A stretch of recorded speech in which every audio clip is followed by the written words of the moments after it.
এমন ঝরঝরে fried rice হলে তো মাটন বা চিকেন ছাড়াই এক প্লেট ফ্রাইড রাইস এমনিতেই খেয়ে নেওয়া যায়। আজকে শেয়ার করব একদম ঝরঝরা ফ্রাইড রাইস রেসিপি। চলুন দেখে নেওয়া যাক। তার জন্য প্রথমে একটি প্যানে আমি একটু তেল নিয়ে দিয়ে দিচ্ছি হচ্ছে একটা ডিম। আর এই ডিমটা হচ্ছে আমি একদম ছোট ছোট করে টুকরো টুকরো করে এইভাবে পিস পিস করে নেব। আমরা নুডলসে যেভাবে দিই সেইভাবে থেকে একটু বড় সাইজে রাখবো।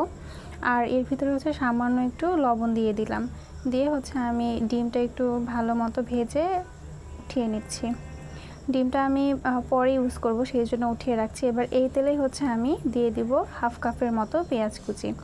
পেঁয়াজ কুচি দিয়ে আমি হচ্ছে একটু ভালো মতো নেড়ে চেড়ে, পেঁয়াজটা যখন হালকা একটু কালার চলে আসবে সেই পর্যায়ে হচ্ছে আমি এখানে 3-4টার মতো কাঁচামরিচ দিয়ে দিচ্ছি। কাঁচামরিচটা কিন্তু আমি ফালি করে দিয়ে দিয়েছি।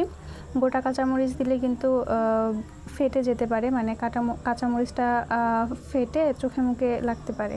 আর এই পর্যায়ে হচ্ছে আমি কুচি কুচি করে কাটা একটু গাজর অ্যাড করছি। আর এবার দিয়ে দিচ্ছি হচ্ছে মটরশুঁটি।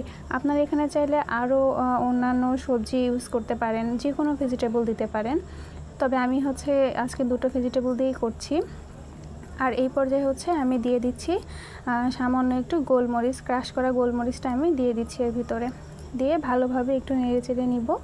আর এই পর্যায়ে হচ্ছে দিয়ে দিলাম শাহি জিরা। এই শাহি জিরাটা দিলে কিন্তু ফ্লেভারটা অনেক সুন্দর আসে।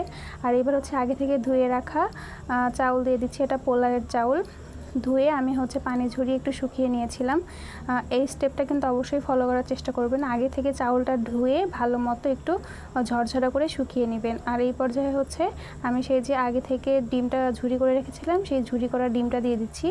দিয়ে চাউলের সাথে আমি সবগুলো ভালোভাবে মিশিয়ে নিচ্ছি। চাউলটা একটু বেশিক্ষণ ধরে ভেজে নেওয়ার ট্রাই করবেন, তাহলে কিন্তু রান্নার পরে পোলাওটা অনেকক্ষণ ধরে ঝরঝরা থাকবে। আর এই পর্যায়ে হচ্ছে আমি 1 কাপের মতো উষ্ণ গরম পানি দিয়ে দিচ্ছি। এখানে অবশ্যই গরম পানিটা দিবেন, ঠান্ডা পানি দিলে কিন্তু হবে না।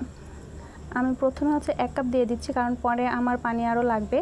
আর এই পর্যায়ে হচ্ছে আমি ঢেকে দিচ্ছি, দিয়ে আমি 4 থেকে 5 মিনিটের মতো কুক করে নিয়েছি। আর এই যে আমার পানিটা কিন্তু অনেকটা পরিমাণে চুষে নিয়েছে। আমার রাইসটা কিন্তু প্রায় 70 থেকে 75% মতো কুক হয়ে গেছে। আর এই পর্যায়ে হচ্ছে আমি আরও হাফ কাপের মতো পানি দিয়ে দিলাম। একবারে বেশি পানি দিতে যাবেন না, তাহলে কিন্তু ঝরঝরা হবে না। আমি এখানে আরও হাফ কাপের মতো পানি দিয়ে আবারও একটু ভালো মতো নেড়ে চেড়ে আমি হচ্ছে এটা আবারও ঢেকে দিব, দিয়ে আবারও 5 মিনিটের মতো কুক করে নিব। এভাবে অল্প অল্প করে পানি দিয়ে কুক করলে কিন্তু রাইসটা অনেক সুন্দর ঝরঝরা হয়। এই যে আমি হচ্ছে আবারও ঢাকনাটা উঠিয়ে একটু ভালো মতো নেড়ে চেড়ে দিচ্ছি, যেন নিচে লেগে না যায়। আপনারা এইভাবে 5 মিনিট পর পর একটু উঠিয়ে একটুভাবে নেড়ে চেড়ে দেবেন, আবার বেশি নাড়তে যাবেন না, তাহলে কিন্তু রাইসটা ভেঙে যাওয়ার ভয় থাকে। আমি আবারও দিয়ে 5 মিনিটের মতো কুক করে নিয়েছি। আর আমার রাইসটা কিন্তু একদম রেডি, দেখতেই পাচ্ছেন মাশাআল্লাহ অনেক সুন্দর ঝরঝরা হয়েছে। এটা ঠান্ডা হইলে আরও সুন্দর ঝরঝরা হবে। আল্লাহ হাফেজ, আপনারা এইভাবে করে দেখবেন।